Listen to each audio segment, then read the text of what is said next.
Boa tarde. Vamos então dar início à nossa sessão. Eu vou apresentar, para depois poder apresentar o nosso convidado desta tarde. Chamo-me Bruno Novo, sou padre jesuíta, não faço parte da equipa da Brotéria, mas é um gosto estar aqui a convite da Brotéria. Vivo em Braga, sou professor de filosofia e creio que a razão pela qual o padre Manuel Cardoso decidiu convidar-me para moderar esta sessão é porque a minha formação de base é física. Sou físico de formação. O nosso convidado estuda as coisas muito grandes, estuda o universo. Eu estudei as coisas muito pequeninas. É curioso que as coisas muito pequeninas no universo.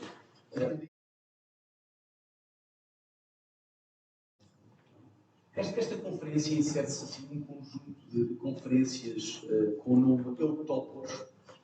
Para quem souber grego, eu mais topos, bom mais lugar, ou seja, bom lugar. Pronto, e esta busca por um bom lugar, ou seja, um Eutopos, serviu de motivação à Brotéria para toda a sua atividade ao longo deste último ano.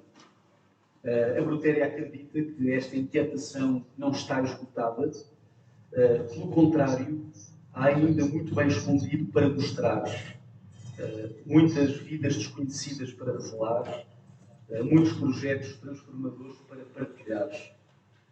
Vivemos, bem o sabemos, num mundo acidentado, onde o progresso é lento, mas onde o bem se constrói e onde a esperança se torna visivelmente concreta. Este trimestre foram apresentadas aqui na Brotéria 3 conferências sobre 3 topoi, 3 lugares, nos quais o bem e o que é bom se podem revelar.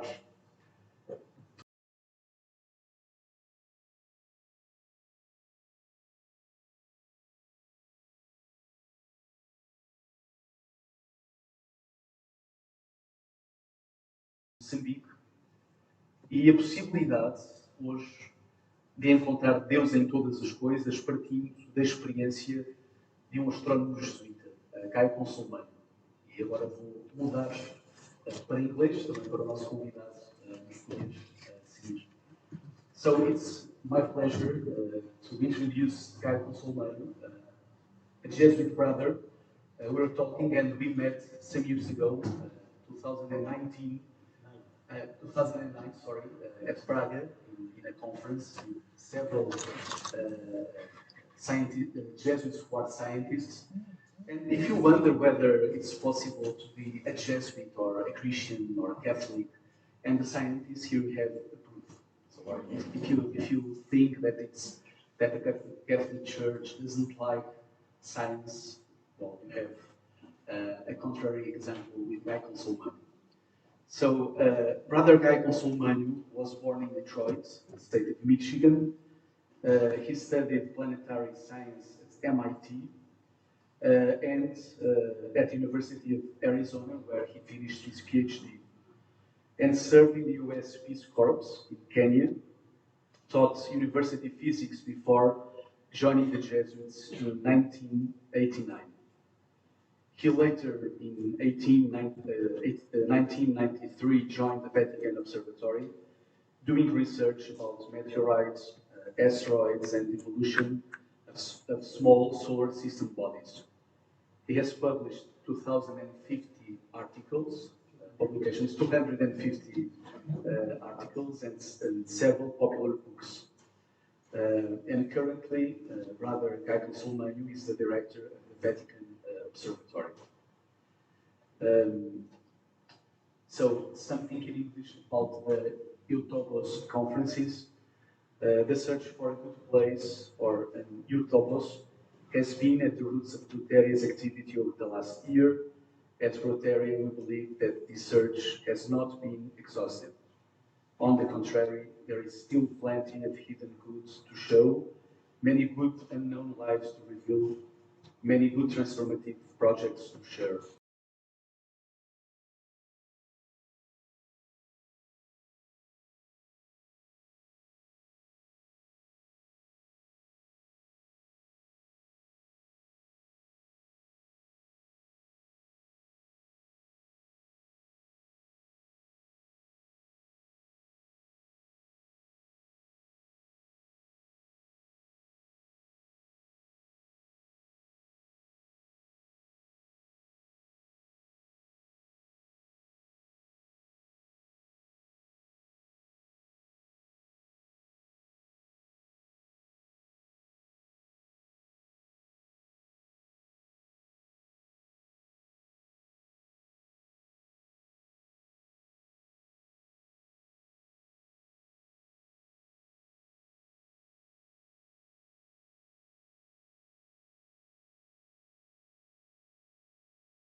Most high, all powerful, all good Lord, all praise is yours. To you alone does this praise belong.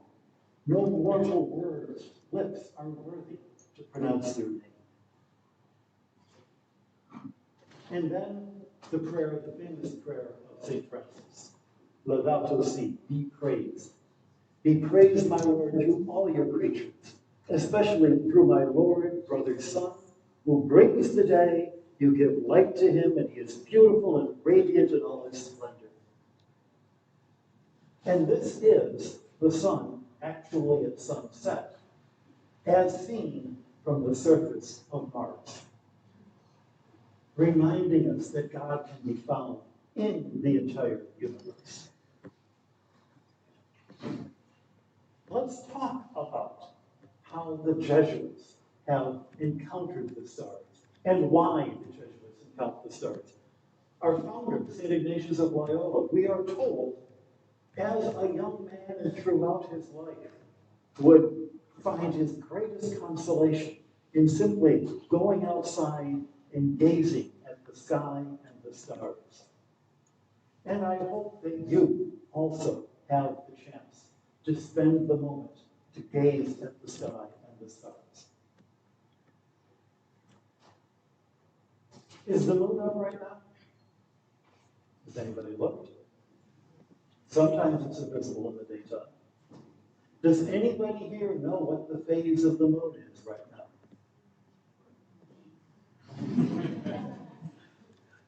It's there for anyone to see, even with the worst of light pollution. You can see the moon whenever it's visible. When was the last time you noticed the moon? The moon is always there, whether you are paying attention or not. When was the last time that you spent just a moment to look at the sky? Think of it as a moment of prayer. Think of it as a moment of meditation. But this is the sky that has been given to everyone, that we all live underneath. Now, of course, in the city, we have a hard time seeing the stars anymore. In 2012, Pope Benedict gave a homily for Easter Saturday night. You remember that they should not wave my hands in. You remember that the Easter liturgy is all about light and darkness. And you have the candle that's lit up, and then light that you bring in. And you can imagine how dramatic that must have been before we had lights that you could just flick on with the switch. We have in our scriptures, the people in darkness have seen a great light. What does that mean when you can see great lights any day? There is the famous beginning of a novel. It was a dark and stormy night. But if you've noticed, stormy nights are not dark anymore. City lights are reflected in the clouds, and we no longer have wonderfully dramatic dark nights. In his homily, Pope Benedict said, with our modern technology, we human beings can create lights that make it impossible to see God's lights. And isn't that an image of human sinfulness? I disagree. I don't say it's an image. I say it is a sin. Because our worthless lights in the sky, I don't mind having lights down where I'm walking, but I'm not going to be walking in the clouds. Why do we have lights shining up there? It means that we have been robbed of the possibility of seeing the night sky the way it really is. St. Ignatius founded the Jesuit orders with, at its core, what we call the spiritual exercises. And the principle and foundation is to remember that we are created to praise and reverence and serve God. The things of the world are created to help us. We only lose the things that lead us to this goal. We can be indifferent to all the other things, but we don't desire things like health. We desire that which helps us to be what God created us to be.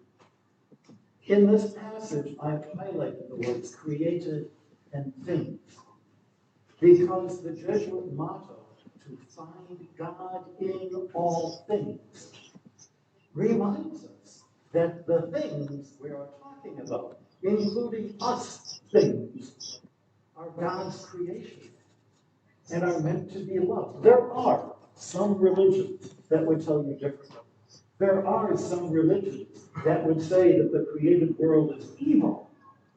Chocolate was invented to lure you into obesity, and you should avoid it. But I say, as a Christian, that chocolate is a foretaste of heaven. And every time you taste chocolate, it should be a reminder of the goodness of God. Here, here. Which religion do you want to belong to? And so, with this emphasis on things, it makes sense that we would study the things that God made as a way of being able to get closer to God. In the exercises, we have this marvelous image where we are asked to see the circuit of the world and the divine persons looking down on the world. What a picture of imagination that must have been in 1550. Now we actually see what we're talking about. That's the Earth as seen from a space shuttle. And notice that very, very thin line of blue. That's the atmosphere that you and I are busy polluting right now. But also it's the location of everything good on Earth. Love and joy and care for one another and chocolate. All of that can be found in that same place. And that is where we encounter God. How did I get to this position? I was that young when the first spaceship went around the Earth, Sputnik, 1957. I would have been 5 years old. And even then, I was trying to teach people, trying to think of life. All through the 1960s, I grew up as every little boy in those days was doing. I was going to be an engineer, I was going to be a pilot, I was going to be a scientist, I was going to be a lot of things. I didn't know what I was going to be. What I did, however, learn was the joy of reading stories about science and engineering. I loved science fiction. And so when I heard that MIT had the world's biggest library of science fiction books, that's why I went to MIT. And when they said, choose what you're going to study, I said, well, I'm hopeless at engineering. I can't build anything, they don't fall apart. And physics at MIT, I'm not that. But I saw Earth and planetary science. And I saw planets in that name, and I said, oh, that must be astronomy. Planets are places where people have adventures. Only to find out that actually when I arrived, I had signed up for geology. Rocks. I was going to spend 4 years looking at rocks. What can you do with a rock? There's a rock. There is another one. And then I discovered a class where they describe rocks that fall from the asteroid belt through the atmosphere, down on Earth, pieces of outer space that you can actually hold in your hands, like holy relics, to remind you that there are places more wonderful than what I run into every day. And that actually, the rocks that I run into every day are also part of outer space. Can you see a planet right now? Yes, planet Earth. We are part of outer space. And these rocks allow us to touch other parts of outer space. I was so excited that I joined the very first department dedicated to the study of planetary science, 1975. Look at that marvelous bunch of people with way too much hair. If you look carefully, you can find the one woman in the department. It was a long time ago. That department now is majority women and has many more people of color than there were certainly in those days. But we were starting. This fellow went on to a wonderful career modeling how asteroids crash into each other and how much energy comes out. This fellow wound up learning how you can actually find things on Earth with telescopes that look down using the same techniques as telescopes looking up. This fellow went on to become the curator of all the moon rocks at the Johnson Space Center. This fellow with the hair behind me wrote a famous book about computers, and they're called The Cuckoo's Egg. He was the first person to chase down how computer hackers break in, and he basically explained the internet to a generation of people. This was quite a remarkable bunch of people, and I'm proud to continue to call them my friends. But after I did all of that study, and I went back to MIT, and I had an office in that skyscraper, and every day I would walk down that long bridge across the Charles River, and I would wonder, I'm writing papers about the moons of Jupiter and meteorites that 5 people in the world will read, and 2 of them are my enemies. Why am I doing this when people are starving in the world? And I had no answer. And finally, I was turning 30 years old, unimaginably old. I could not imagine being that old. My last chance to do something exciting and new with my life. So instead, I quit science. I said I will no longer be a scientist. I will join the U.S. Peace Corps. And whatever they ask me to do, that's where I will go. So they sent me to Kenya. I was much skinnier then, and the hair was not nearly as gray. And while in Kenya, the thing they asked me to do was to teach astrophysics to graduate students at the university. But that really wasn't why they wanted me there. Finish the story.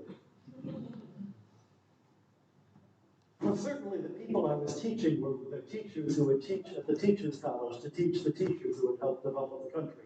And, a lot of people to be able to feed themselves. There was a certain logic. But every weekend, I went with a group of 80 other volunteers, and they were all in the real Peace Corps in the far distant places.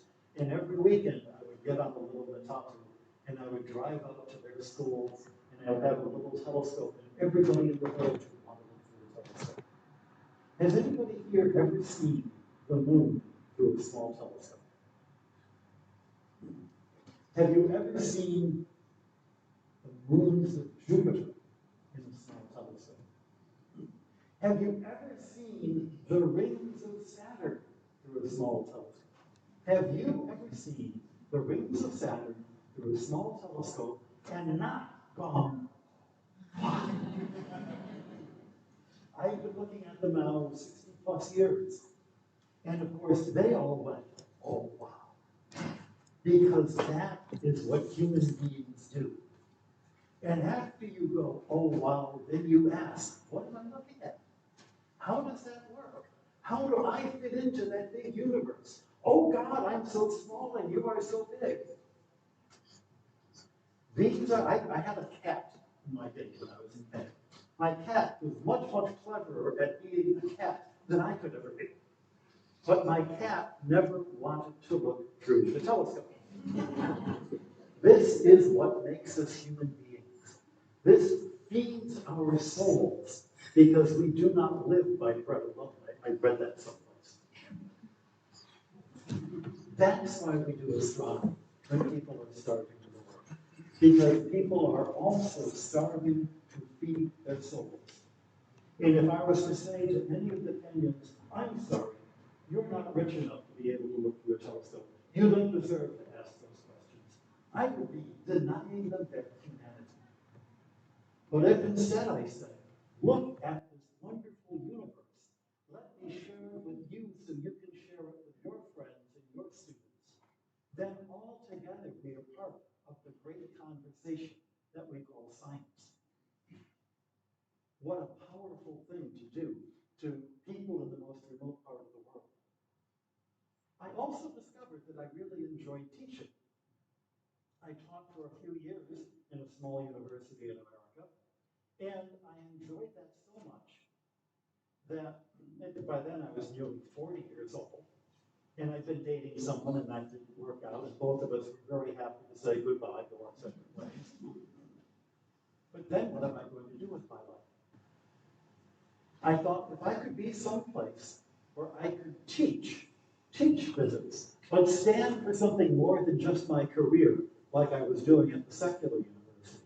Maybe stand for my religion, stand for the glory of God. If I became a Jesuit, I could teach at a small Jesuit university. And so, in 1989, I joined the Jesuits. In 1991, I took my vows. And then I discovered what those vows meant. The Jesuits, priests and brothers, take 3 vows. Poverty. I was used to poverty. I had been a graduate student. Chastity. I was used to chastity. I had been a graduate student. Obedience. I was not used to obedience.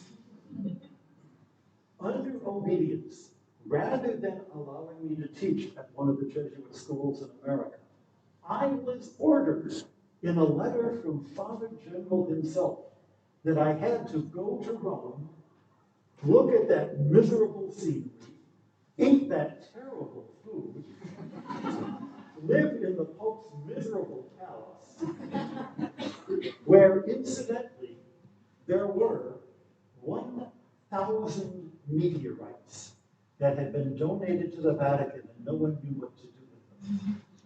Remember meteorites? Remember pieces of space? Remember what had gotten me excited? I had to obey. What did I do? So here I am in 1997 with one of our summer school classes where we talked about meteorites, and the Pope, of course, met us.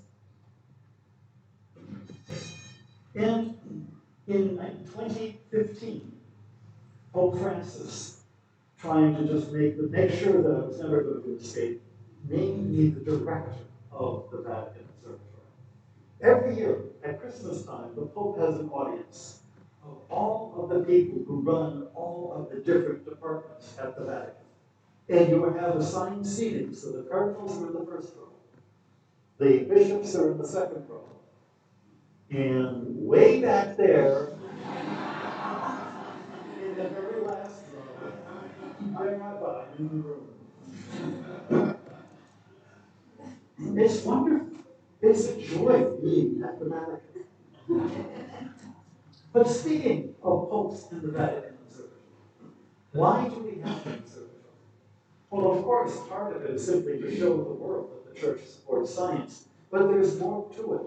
Pope Pius XI addressed the Vatican Observatory in 1935 and reminded us, from no part of creation does there arise a more elegant or stronger invitation to prayer and to adoration, remembering how St. Ignatius would look at the stars. But there's more than that. More than looking at astronomy makes you want to pray. Astronomy itself can become a kind of prayer. Pius XII said, man ascends to God by climbing the ladder of the universe. This is where we encounter God, and in the marvels of this universe, we become familiar with God's personality. But even more than that, you remember Pope John Paul II wrote a famous encyclical where he says faith and reason are the 2 wings that bring us to the truth. Not only do we need both faith and reason, but we remember that faith is not the goal. Science is not the goal. It's the tool. Truth is the goal. And however we can be brought to truth, also in how each side can help the other. Science can purify religion from error and superstition. Religion can purify science from idolatry and past accidents. I don't, because I'm going to find in the Bible the answer to my science problems. I don't turn science into a religion. Both of those are abusing the things that they're designed for. But I am a human being, and I do my science for religious reasons, as a way of getting closer to God. And I'm able to find God because of the use of my reason, my eyes, my senses, and the tools that science gives me. Science also reminds me that I don't know it all. My father told us a story, I'm sure it was not original. Knowledge is like an hour. The more you know, the bigger your island. But the bigger the island, the longer the shoreline, which is the boundary between what you know yourself and what you don't. The more you learn, the more you realize there is more. That's why we get to ask for more money every day, more science. It's also true in how we understand God. The more we understand, the more we realize there is more to be understood. Or to put it a different way, I study the universe because I am in love with the universe. I study God because I am in love with God. Think of the people you love. The people you love are not problems to be solved. Well, figure her out. That's it. No. The more you love them, the more you realize there is more to know. My parents were married for 72 years, and we're still discovering new things about each other because they continued to grow till my mother was 96 and my father was 100. That is the way we are encountering God and encountering the universe. The laws of nature are a great incentive to contemplate the works of the Lord with gratitude, love, and gratitude. We have been given the ability to enjoy the rings of Saturn more than the cleverest cat could ever do. And scientific research can and should be a source of deep joy. And as C.S. Lewis reminds us, joy is the presence of God. In his wonderful book, Surprised by Joy.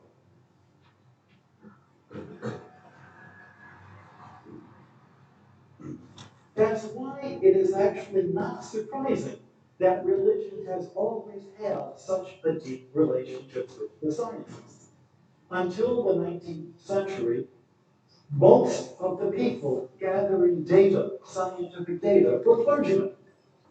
In those days, who else had the education and the free time? And what is the work of a typical parish priest? Keeping tracks of births and dates to make sure that you're not marrying your cousin, that sort of thing. We call that clerical work. And what is most science?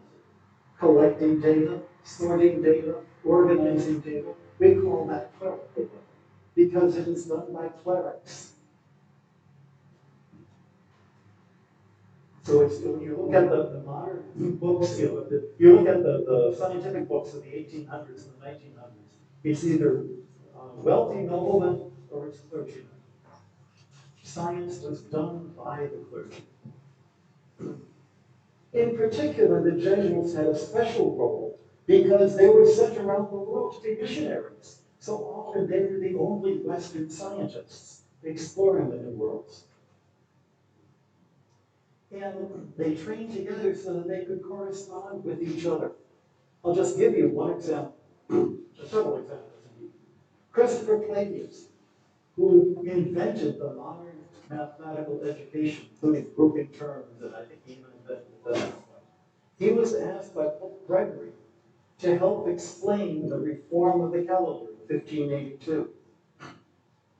In that calendar, he came up with a way to calculate the date of Easter, which we still use to this day. And then he calculated the days of Easter up to the year 5000. So in his book, if you want to see, when was Easter in 2024? It was the 31st of March. When will it be next year? The 20th of April. It was done by Jesuits who tried to make the calendar work, which is the calendar is, of course, how we keep the motions of the stars and the moon and the planets connected to the way we live our life here on Earth. Because we need to know when to plant, when to harvest, when to expect a low tide or a high tide. When Galileo invented the telescope, he observed all sorts of wonderful things and got many other people excited to build telescopes. So Father Horacio Grassi built a telescope in 1618, and there were 3 comets visible in that year, which is highly unusual. And he observed these comets and he wrote about them, and he compared with his Jesuit friends in the north of Germany, with it right next to the stars that we saw in exactly the same place. If 2 people in far parts of the world see the thing in the sky in exactly the same relation to the stars, then it means that it must be farther than the moon. Look at the head of the person in front of you and see that if you move your head back and forth, they seem to be moving compared to me. If you're moving from one side to the other and they're moving back and forth, then they're closer to you than I am. But if you can't see any difference, it means that they're all far away. The comets were out beyond the orbit of the moon. And that was very hard to make work with even the Copernican system, which still thought that orbits were circles. Galileo hated that idea and argued at length about where comets orbit. And eventually Galileo, in this argument, developed the first classic text in the philosophy of science, where he said, with great wit and in Italian, so everybody could read how clever he was, that we should rely on the data. Grassi's data must be wrong because I know comets couldn't be orbiting like that.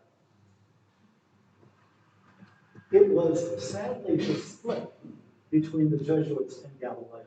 And Galileo's arrogance eventually led to his very unfair trial. But if you read the process, if you read the record of the trial, it is not a debate about science against religion. That's never discussed. In fact, at the time, Galileo, we know, was closer to being right than the other people. But at the time, he didn't have the science to back him up. It would take another 100 years of scientific exploration and understanding and Newton's laws before people could finally understand that, yes, the Earth could be moving around the sun. And even then, of course, Galileo is not right because it doesn't move in a perfect circle. And Galileo is not right because the sun is not the center of the universe. It's not even the center of the galaxy. The universe has no center. We continue to develop our ideas. At the same time that Galileo was doing this, another Jesuit, John Battista Vitroli, wrote this book arguing the scientific benefits and merits of each side. But more importantly, he made the first modern map of the moon. And he used the idea of naming craters for wonderful scientists. And the most prominent crater on the moon, he named for Copernicus. And he included Kepler and Galileo on the moon. Even though he finally argued that he thinks they're wrong. For very good, clever scientific arguments that turn out to be wrong. But it took us 100 years to realize that. He also put himself and his student, Grimaldi, on the moon, and started. There are now 35 Jesuits who have their names on craters on the moon, because we have continued to this day to put names on the moon against craters, names of prominent scientists. The difference is, I don't want my name on there anytime soon. You have to be dead. I've got an asteroid, that's good enough. I don't want a crater anytime soon. In fact, we now have an organization that takes the same idea of how to name things and apply it to all of the planets. It's the International Astronomical Union who does this. You may have heard about when they try to find the correct classification Pluto. And I'm proud to say we did the right thing. We also name things on Mars. If you are a scientist and you want to study a crater on Mars, and the crater doesn't have a name yet, you apply to the IAU, who then gives it to the head of the Mars Task Group, who happens right now to be me. Why did I get this? I think because they saw I was a Jesuit and they thought I knew Latin. My high school Latin teacher could have told them that. But this process of having names and putting names on starts with a Jesuit, the first Jesuit who made the first good map of the moon. As I say, we also have asteroids. At the moment, there are about 25 asteroids named for Jesuits. And yes, I'm there simply, 4597. There are a million asteroids, so there's a lot of people, a lot to go around. But it's a recognition that Jesuits to this day continue to play a role in the international field of astronomy. I mentioned the missionary. This is a wonderful painting from 1688 of showing an eclipse of the moon to a group of wise men in Thailand, in Siam. Jesuit missionaries were the first to bring telescopes to the southern hemisphere. They were the first to find that Alpha Centauri was a double star. They brought telescopes to India. And they also brought modern astronomy to China, where they so outperformed the other astronomers in China that eventually they were given to the Royal Observatory. And this picture, you can find, I took this picture yesterday in a book upstairs in your library here, outlining that was the observatory in China. And this is in what's now the hospital, but used to be the Jesuit school, showing the Jesuits again using a telescope. This tradition of studying the universe in all of its form is what Jesuits are doing. One of the greats was Roger Boscovich, who finally, understanding Newtonian physics, convinced the Vatican that we should now be teaching the Copernican system not only as a mathematical device, which they were doing before, but as a way that the universe actually behaved. And soon after, in the ceiling of the Jesuit college in Prague, you find all of these little angels looking at stars, and every star is surrounded by planets. 1760. This is the Jesuit science, which is, of course, the heart of all my science fiction. You have to have planets around other stars before you can have adventures around other stars. One of the great things astronomy has allowed us to do, and this idea of moving your head back and forth and triangulating, if you have two people on opposite parts of the world observing Venus at exactly the same time, with a point farther away that you can compare its position against. You know the distance between the two observers, you know the angles that they're looking at, and you can calculate the distance from the Earth to Venus. And from there, you can work out the distances to all the other planets. This was recognized by Boscovich, so he died before he could do it. By the time that the transits of Venus occurred, they occurred twice every 120 years. 25% of all of the observatories in Europe were run by Jesuits. And Jesuits who were missionaries around the world were making these observations and helped determine the size of our own solar system, the first step in understanding the size of the universe. The transit of Venus occurred again in 2004 and 2012, and that was an image that we took from the roof of the Papal Palace in 2004. One of the great astronomers of the 19th century, personal hero of mine, is Angelo Sacchi. And he was born in 1818, so we have the anniversary of his birth, 200th anniversary a few years ago. and a number of these books have come out about him. More than I can talk about, except to give you a few bits. Has anybody here ever been to Rome and gone to the Church of St. Ignatius, which is not far from the Trevi Fountain? And if you've been there, you would know it because you walk inside and it looks like there's a badly lit dome over the altar. Until you walk some more, you realize the dome is falling on you. And then you realize it's actually a flat roof. And they painted the dome in perspective. Angelo Secchi saw that there was a church with these 4 pillars to carry the weight of the dome that they never built. So he put his telescopes on the roof of that church. He was the first to photograph eclipses. And he showed that the corona that you see during an eclipse is the same no matter where you photograph it, proving that the corona is attached to the sun, not just something happening in our own atmosphere. He saw the connection between solar activity. Remember the auroras that were very prominent a few weeks ago, and how that's connected to magnetic fields here on Earth. And after him, NASA has orbited the Sun-Earth Connection Coronal and Heliospheric Investigation Package. So Secchi has become an acronym. NASA will never make an instrument that spells Consolmagno too many letters.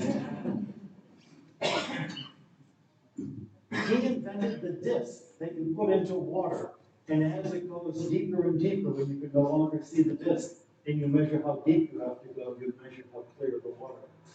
It's called the Secchi disc. Same Secchi.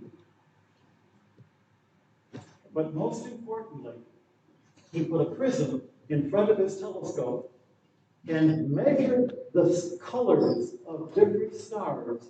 He looked at 5,000 stars and found that they could be classified into 4 or 5 different groups, collecting data, sorting and classifying. The first step in asking not where are the stars, but what are the stars? He invents the field of astrophysics. And he's also the first to look at planets and actually ask what is on their surface, rather than just how do they orbit. So he invented my field of planetary science. There are other ways, of course, that you can engage with the sky, besides being an astronomer. And I just mentioned in passing, why am I getting these things? Just mentioned in passing, the great English poet, some of you who have studied English would know George Manley Hopkins, who was himself an amateur astronomer, and he wrote poetry about comets. I have one of them here, I won't go into the detail. But it's a reminder that astronomy and the sky can be engaged in more than just as a scientist, but also as a poet, as a painter, as a novelist. At the end of the 19th century, a number of people started the idea that the church was against science. And they used Galileo as the example, which of course, if you read the Galileo history, Galileo was put on trial, the trial was unfair, but it was not the church against science. You've seen the other scientists who were contemporaries. It was mostly for politics. In Italy, it was the anti-clerical government trying to make the church look bad. In America, it was to keep people like my great-grandfather from coming to America. We don't want those Italians. And so they said, oh, we can't have Catholics. They're the ones who are anti-science. Well, we're not anti-science. And to show we're not anti-science, Pope Leo XIII founds a Vatican observatory with telescopes on the walls around the Vatican. One of the projects is a project to photograph the entire sky so big that no one observatory could do it. So national observatories were each given a piece of the sky. The Italian National Observatory was given one part, and the Vatican's observatory was given a different part, showing that they thought the Vatican was an independent country. It's different from Italy. After the photographs were taken, then you needed computers to actually measure the positions of the stars. Very tedious, painstaking work, so of course they hired women to do that. In this case, sisters of the child Mary. They have asteroids named for them, too. Kind of interesting. The sisters were asked to do this, and none of the sisters wanted to, so they made the novices do it. The novices are now famous because of this work that they did.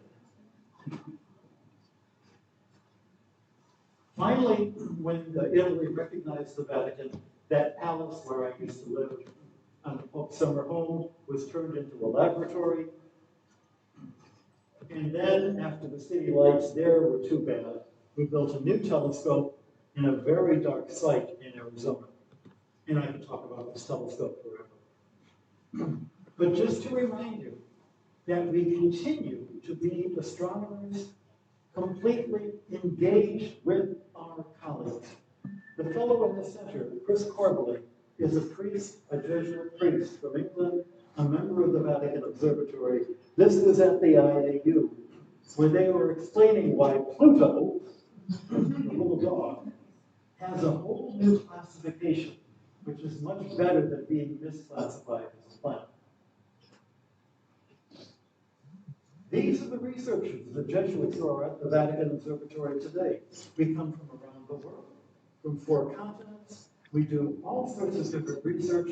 We've studied at some of the great universities in the world. And there are only 12 of us. Our goal is to be small but good, and we're halfway there.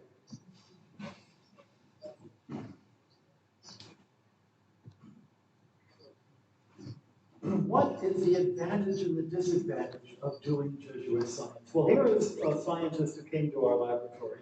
You can tell he's wearing his white lab coat. If you're a Jesuit, no matter how rich or poor you are given a great education. You were given the chance to travel around the world when going to South America in 1600 would be like going to the moon. The Jesuits were able to do that. You have access to corridors of power because people listen to Jesuits, whether they ought to or not.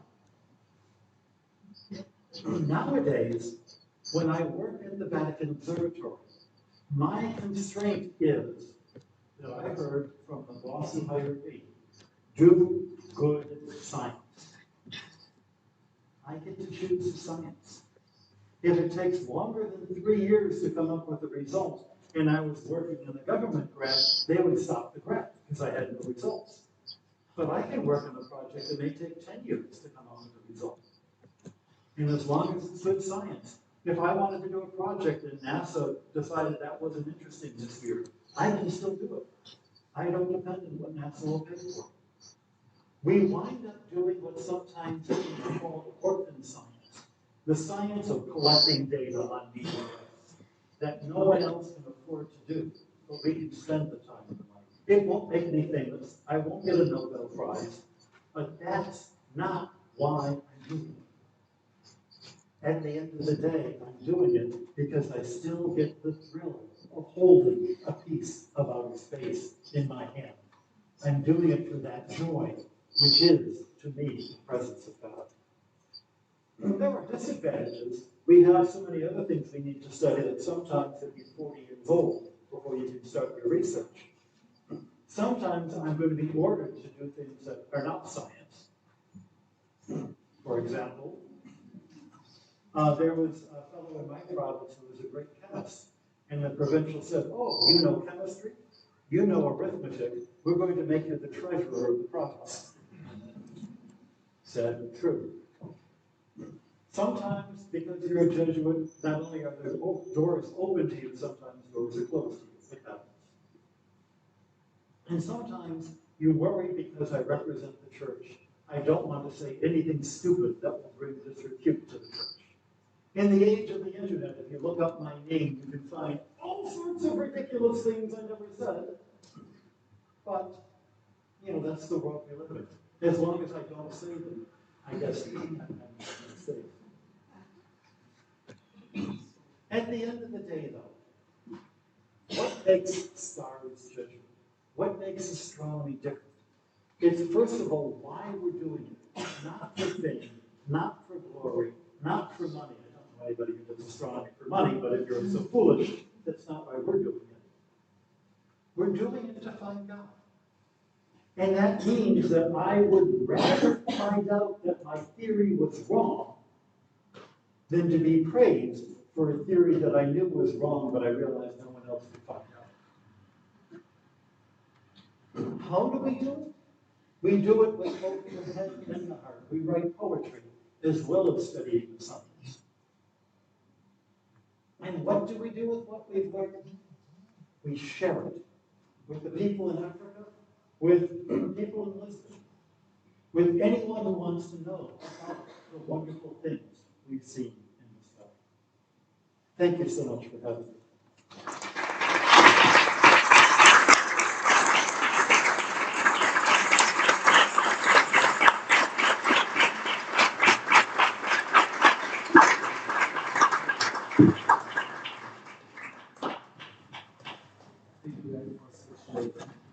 Such a wonderful talk. So we now have time for some questions. I'm sure that we are all eager to ask you questions today about heaven, about stars, about Jesuits. So who wants to take the first question?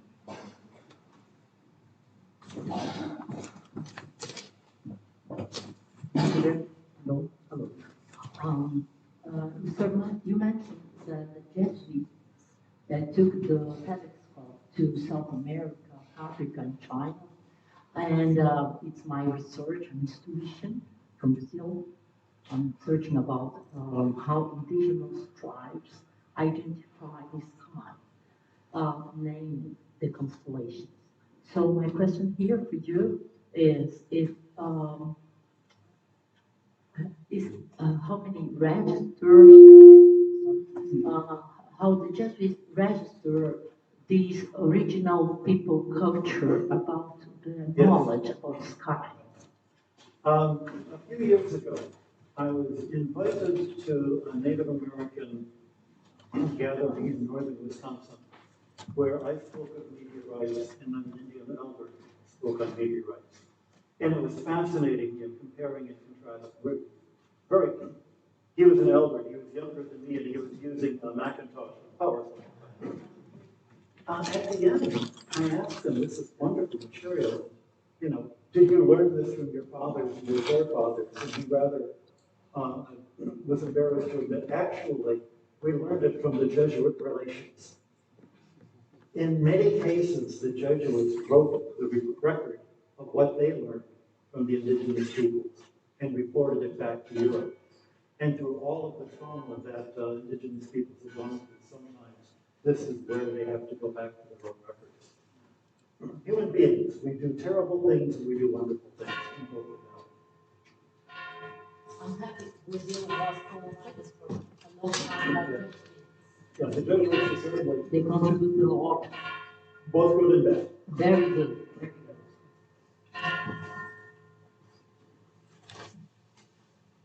Very good.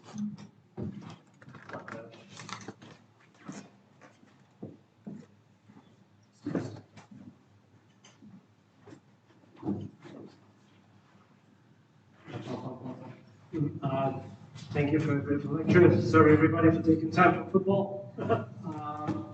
I was wondering about eschatology.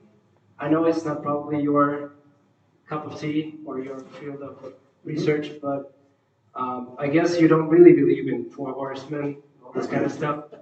So, what's your scientific opinion in this matter? How it will end? Like big crunch, heat death. What's the end game? It's a wonderful question. Of course, I don't know the answer. None of us know the answer. I will remind you that science is also poetry. The path of a falling rock is like the solution to this equation. It's a metaphor, which is similar. I always use those two terms. It's poetry. We use things that we think we understand to lead us to an understanding of the things that are hard to understand. And so, the four horsemen, it's the poet's way of trying to convey the power, the fear, the hope that comes with looking at the end of the universe. We actually have a pretty good idea of the first 13 billion years of our universe. And that's because light travels at a finite speed. The farther away we are looking, the older the light is, so we can see what the universe looked like 13 billion years ago. I know what my solar system looked like 4 billion years ago because my meteorites have not been chemically altered for 4 billion years. I have data from the past, and that can constrain my imagination. I have no data from the future. What I do have is enough experience in science to know that extrapolation works in a short period of time, but the further in the future you extrapolate, the more uncertain you are, and the more likely you are to be wrong, without having any kind of clue as to what you might be right. So it's a fun question to contemplate, and there are many interesting and amusing ways of thinking about how it might all work. Most of the ideas we have would have made no sense to a scientist of 100 years ago. And that makes me think that the ideas we have will look ridiculous 100 years from now. So I'm not going to spend too much time worrying about them. And yet, it's fun to contemplate. So I don't have any particular favorite about what the end of the world looks like, except to realize that the God who made me will still be there then. And indeed, God is not part of nature, trapped in space, trapped in time, but outside of and encompassing all of space and all of time. So you might even say that God remembers the future, even if God didn't have anything to do with forcing it, that God still gave me the freedom to make my future the way I want.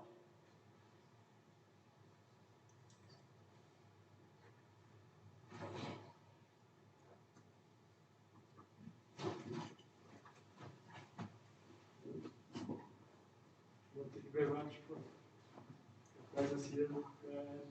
I have 2 questions. One sad and one funny. I'm looking for the funny one. A few days ago, the Holy Pope received comedians from all over the world. My question is whether humor also belongs to the astronomy. Oh, absolutely. There are places where it's simply, you see things in the sky that make you laugh. There's a particular nebula that we sometimes call the clown face, because you look at it and it just looks like, the goofy clown. But more, you discover that the universe is more clever than you thought it was going to be. And when you do, you have this burst of joy that makes you want to laugh. And share it with people, just like hearing a good joke makes you want to share things.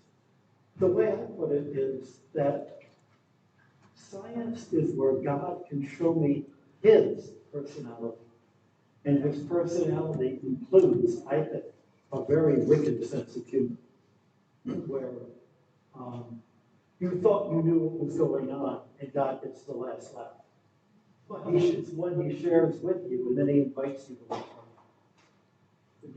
And the third is where the place of Giordano Bruno in the church. Yeah. Today. Giordano Bruno was a very sad person. He was not a scientist. And let's make that clear. He was invented as a scientist by the Italian government in the 1890s, who were trying to find some other example besides Galileo, and they couldn't find one where the church had opposed science. Giordano Bruno was a heretic, but more than there are a lot of heretics. But he was the kind of heretic who wanted to make sure that he was smarter than you and that you knew it. And whatever the common belief was, he was going to be against it. He was not only run out of Italy, he was run out of France, he was run out of England, he was run out of Protestant countries, he was run out of Catholic countries. He managed to make enemies wherever he was. And he was held in prison for 10 years until finally he made so many enemies and infuriated so many people that they put him to death. People should not be put to death. That's a wrong thing to do. But I also have sympathy for people who are just fed up with people who are crazy. Among the crazy things he said was that every star was a sun. He was not the first person to say that, not by any means. Nicholas of Cusa, who was a cardinal, had said that. So maybe he was put to death for plagiarism. It's wrong to put people to death for their beliefs. But Giordano Bruno was not put to death because of his science.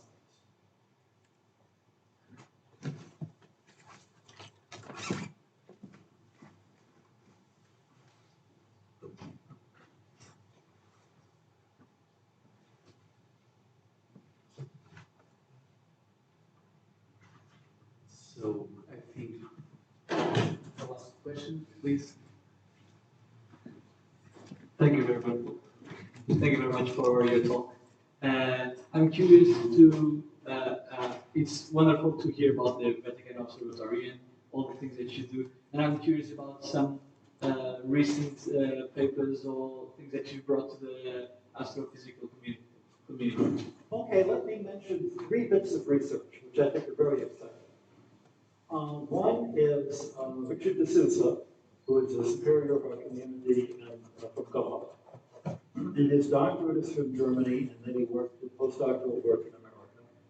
And he works on modeling the evolution of galaxies and how galaxies collide with each other. And looking at the dark matter and trying to map out the dark matter that will allow galaxies. He has found that our Milky Way galaxy is actually very different from the Andromeda galaxy in the way the satellite galaxies orbit. And the work was so exciting that it was featured on the cover of Sky and Telescope magazine last December.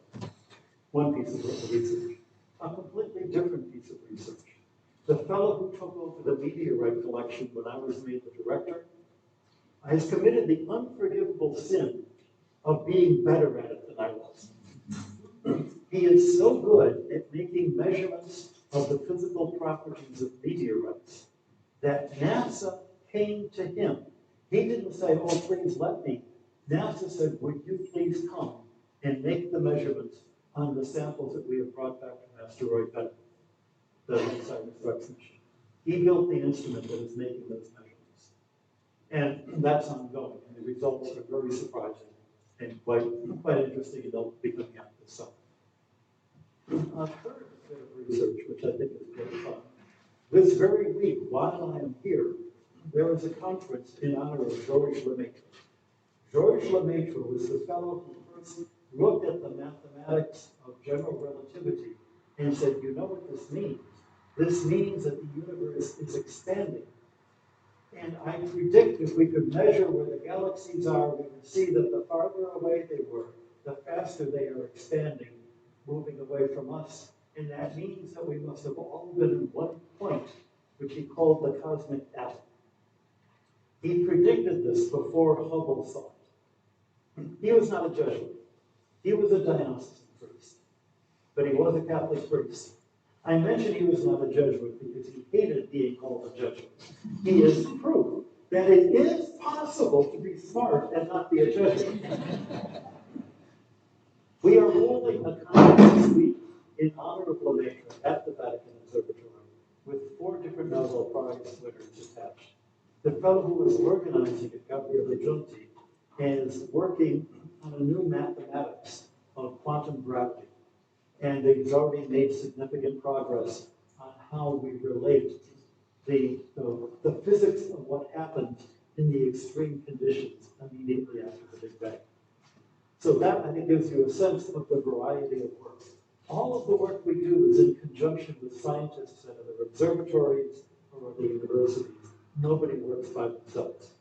The next time someone tells you that scientists and engineers are nerds with no social skills, ask yourself, how many scientists and engineers work in teams? All of them. And then, how many philosophers?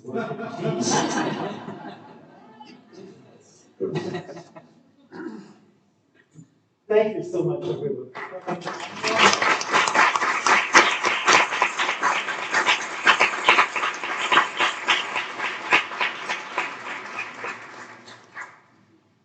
So guys, thank you very much for sharing your life, your knowledge, and your excitement about astronomy and about the faith with us.